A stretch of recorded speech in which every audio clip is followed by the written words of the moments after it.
Welcome to episode 28 of Project 250, a weekly chronicle of the people, places, and events of the American Revolution in the order they occurred.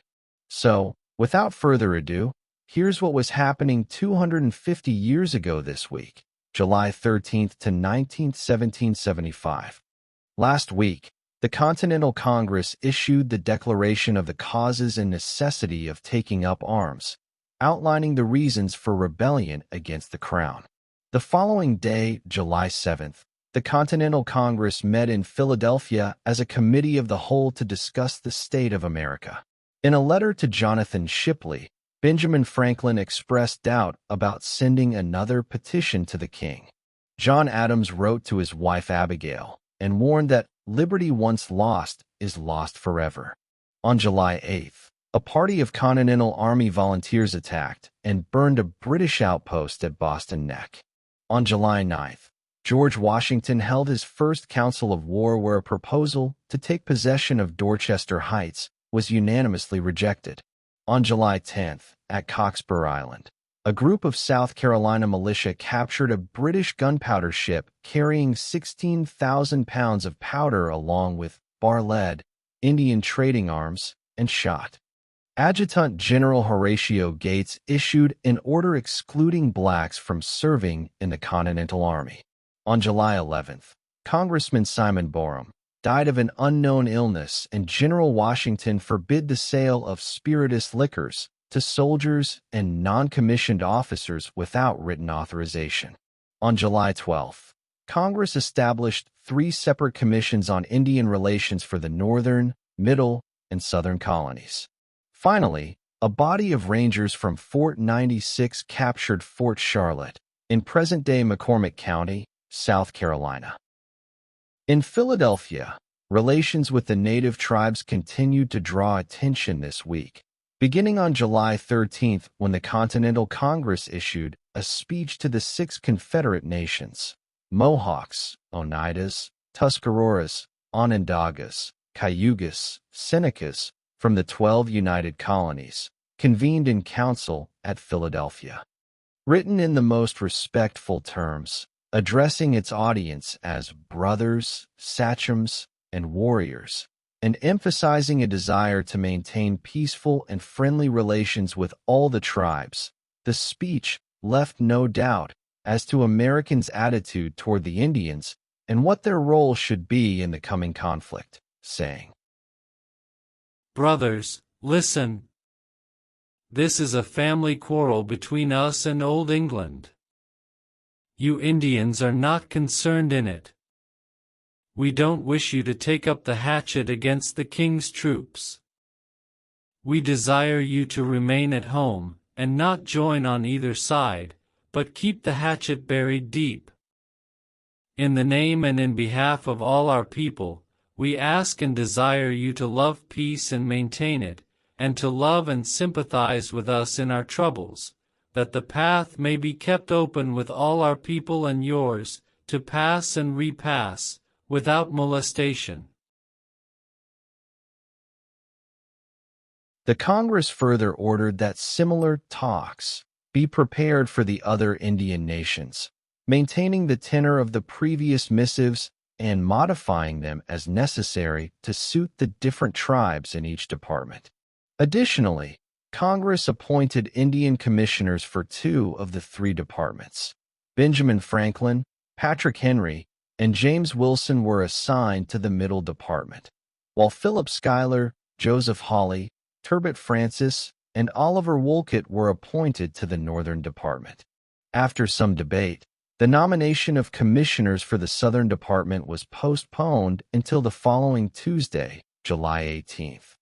At Cambridge, on July 14th, George Washington began the arduous task of transforming the ragtag collection of militia units besieging Boston into something resembling an organized military force. Washington emphasized the importance of order and discipline by first addressing the poor sanitation and generally filthy conditions of the army encampments. Washington issued orders requiring that the necessaries be filled up once a week and new ones dug. Necessaries, it should be noted, being the 18th century term for latrines. Furthermore, Washington directed officers to ensure that the streets of the encampments and lines were swept daily, and that any offal and carrion near the camp be immediately burned. Officers were responsible for ensuring that the streets and lines were swept every morning, and that all filth and dirt removed from about the houses. Finally, company officers were instructed to conduct daily inspections of the camp kitchens and ensure that the men prepared their food in a wholesome way. To promote good order and discipline, Washington issued a set of uniform regulations for senior command staff to distinguish themselves from their subordinates. As commander-in-chief, Washington would wear a light blue ribbon across his breast between his coat and waistcoat. Major generals and brigadier generals would be identified by a pink ribbon, wore in a similar manner. Aides-de-camp would wear a green ribbon. The following day, July 15th, Washington issued strict orders prohibiting fraternization with the enemy and stressing that anyone who violated this order would find themselves immediately brought before a general court-martial and punished with the utmost severity. In Philadelphia, the Continental Congress assumed more of the powers of a national government as they adopted a plan for a continental postal service on July 16th. This postal system, designed by William Goddard, a printer and close associate of former colonial postmaster Benjamin Franklin, laid the foundation for the modern U.S. Postal Service. On the same day, in Braintree, George Washington, along with General Charles Lee and their aides, visited Abigail Adams. Writing to her husband John, later that day, Abigail described herself as being quite struck with General Washington. You had prepared me to entertain a favorable opinion of him, but I thought the one half was not told me. Dignity with ease and complacency, the gentleman and soldier look agreeably blended in him. Modesty marks every line and feature of his face. Abigail was less impressed with General Lee, whom she described as looking like a careless, hardy veteran, and noted that the elegance of his pen far exceeds that of his person. On July 17th, in Western Virginia, the Berkeley County Rifle Company, consisting of 98 militiamen and commanded by Captain Hugh Stevenson, departed Morgan's Grove, Virginia, and crossed the Potomac River into Maryland. They were headed for Boston to join Washington's army. Based in nearby Mecklenburg, Virginia, now Shepherdstown, West Virginia, Stevenson's company had originally planned to travel with Daniel Morgan's Frederick County Company, but discovered that Morgan's men had departed for Boston the day before. Their departure marks the beginning of the beeline march to Cambridge, during which Stevenson's and Morgan's companies marched to Boston in 25 days, averaging about 30 miles per day. Meanwhile, in South Carolina, Captain Moses Kirkland, the commander of Fort 96, switched sides and joined the Loyalists.